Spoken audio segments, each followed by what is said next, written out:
say something about that?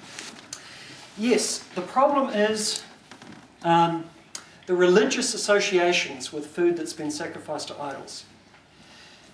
So the issue in Revelation chapter 2 and the issue that Jezebel was encouraging to do with these probably to do with these guild feasts and so on and so forth, is that the immorality was associated with the feasts and the meat sacrificed to idols.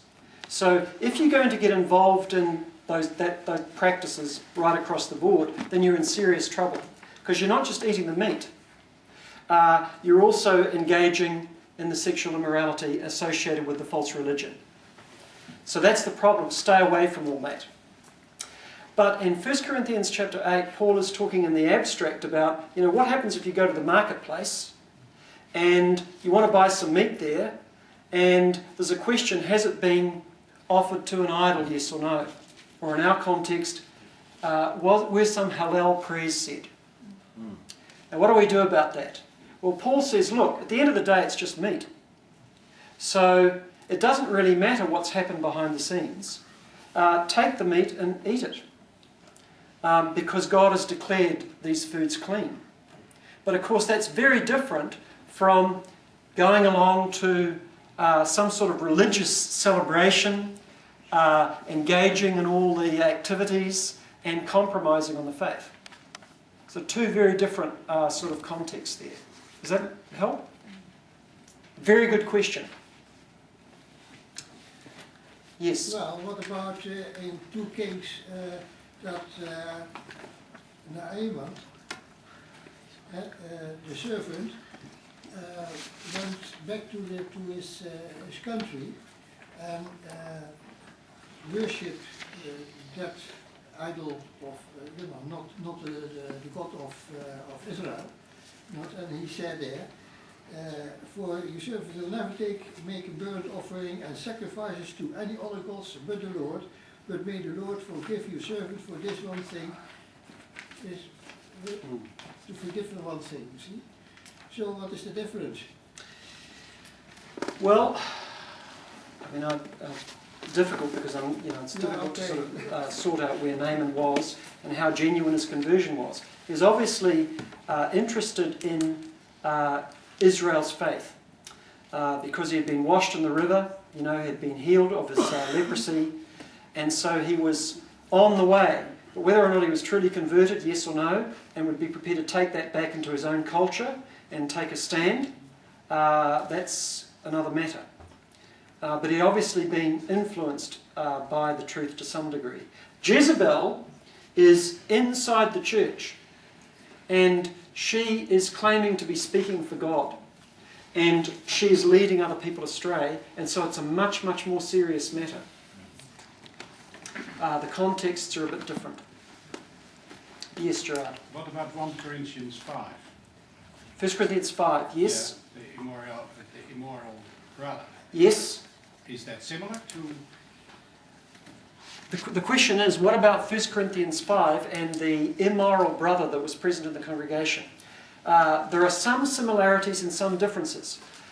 Similarity in that there's gross sexual sin going on.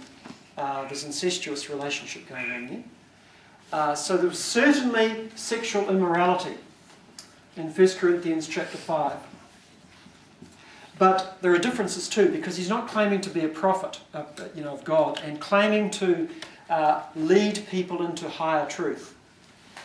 He's just committing sin and they're not dealing with it. And so Paul says, I've given that person over to the evil one, to Satan for the destruction of his flesh. And if you don't deal with him, I will. And but later on in 2 Corinthians, there's an indication that he's actually repented. And he's been restored to the congregation, and Paul expresses encouragement about that. So there are some parallels, but there are also some differences. I think the key difference lies in the fact that Jezebel is claiming a spiritual movement. And she's wanting to influence a lot more people through her teaching, which is like the Jezebel of old. That's what the Jezebel of old did. Okay, we better move on just a little bit here. Verses 26 to 29, what do you make of the quotation from Psalm 2 in verse 27. And how would that be an encouragement to the believers in Thyatira who had remained faithful? Quotation from Psalm 2. There it is. To him who overcomes and does my will to the end, I will give authority over the nations. He will rule them with an iron scepter, and he will dash them to pieces like pottery. Why is that an encouragement? What do you think? First of all, what's it promising?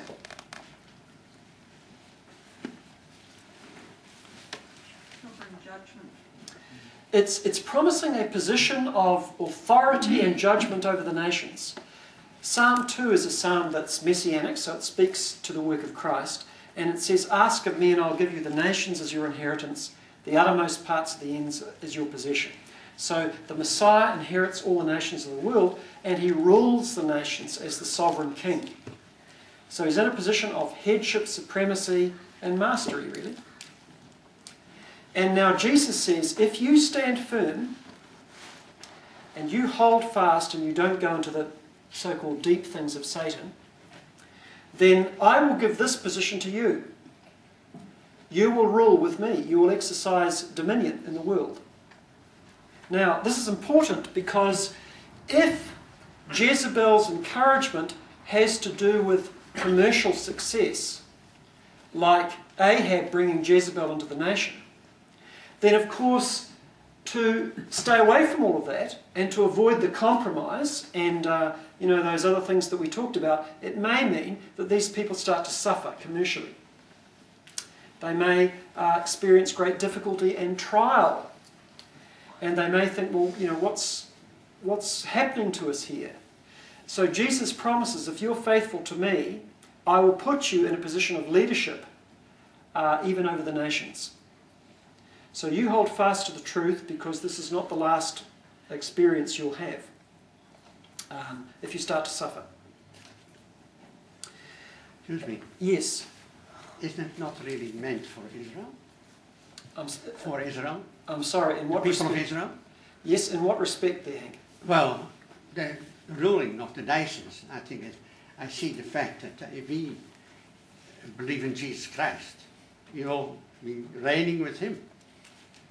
And I don't know if the nations still have got a part to play in that. I thought they were condemned to hell and destruction.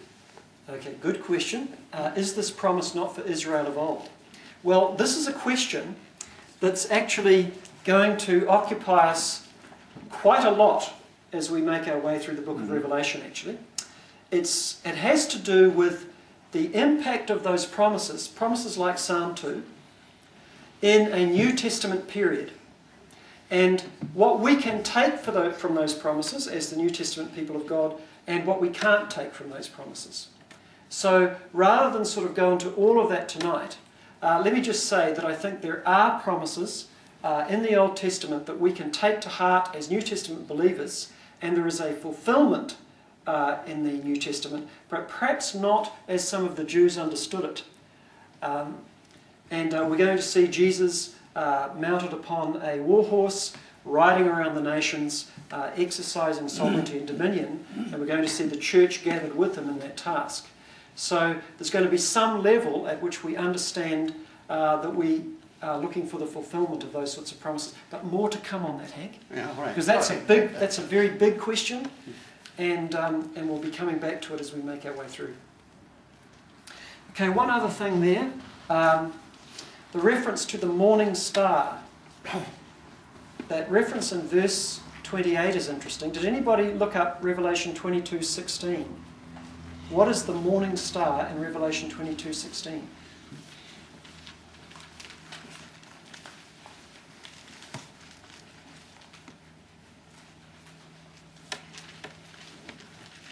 Jesus Christ emphasizes the authority of this prophecy, as he himself is the fulfillment of it. Right, so it's actually Jesus himself. Yeah. So morning star equals Jesus in Revelation 22.